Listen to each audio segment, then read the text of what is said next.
Chers tous, bonsoir Cash, en ce lundi 30 décembre 2024. Nous avons l'habitude de dire qu'il faut que ce pays change. Changeons le Gabon, nous avons besoin de changement. Mais de quel changement parlons-nous? Le changement ne saurait être la révision de la carte du Gabon. Le changement, ce n'est pas changer les données du Gabon, sa faune, sa flore, ses cours d'eau.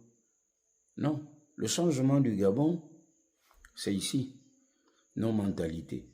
En fait, peut-être qu'on ne le réalise pas. Quand on dit qu'il faut que ce pays change, c'est en réalité nous qui devons changer.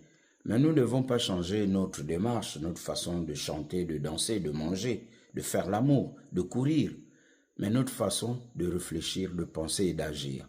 C'est pour cette raison que je dis toujours, transition cache de nos mentalités. Je fais cette vidéo ce soir pour parler de ces mamans, à peine 10, devant les services de Monsieur le Premier ministre à l'immeuble le 2 décembre.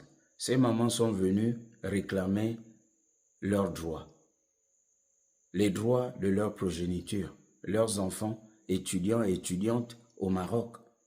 Elles avaient une banderole sur laquelle on pouvait lire SOS, c'est-à-dire elles appellent à l'aide. Elles réclament leurs droits, le droit de leurs enfants, étudiants et étudiantes. C'est parce que le Gabon n'a pas pu offrir à ses enfants un cadre d'apprentissage moderne. Oui, nous avons échoué à ce niveau. Mais alors, avant de rattraper le temps perdu, travaillons et travaillons, travaillons et travaillons encore. Car cette période, la transition doit être le temps du travail. Que voulons-nous et que recherchons-nous si ce n'est développer notre pays? Sinon, taisons-nous et subissons. Subissons même la chicote de Dieu. Puisse Dieu nous confondre dans ce cas. J'ai vu ces mamans et je me suis posé la question suivante. Tous ces étudiants et étudiantes que l'on voit au Maroc, est-ce ces mamans qui sont leurs parents? Où sont les papas? À peine 10 personnes? Où sont les autres mamans? Où sont les autres familles? Où sont les autres familles de ces nombreux étudiants présents au Maroc? Les parents ont fui.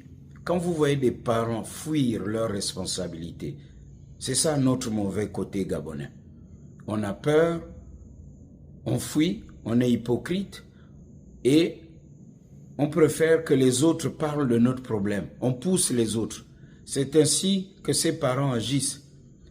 Ils appellent ceux qui sont à l'extérieur du Gabon, qui sont visibles sur les réseaux sociaux, pour parler de leurs problèmes, le problème de leurs enfants. Et ils sont là, assis, au canapé, au fauteuil, sur la chaise, le tabouret, tout ce que vous voulez, ou à même le sol, à attendre que le changement du Gabon arrive au journal télévisé de 20 h, ou c'est pas à la une d'un journal. Le Gabon a changé. C'est le titre de cette information de ce soir où c'est à la une de notre journal.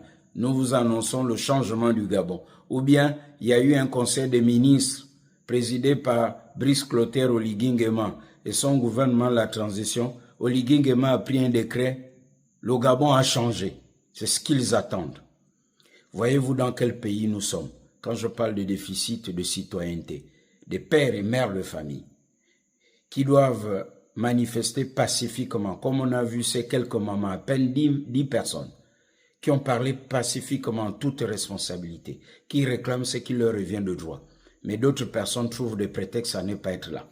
S'il fallait venir percevoir la prime ou le salaire, même s'il pleut, même si on est à 50 km du guichet ou de la banque, ces Gabonais viendront à l'heure.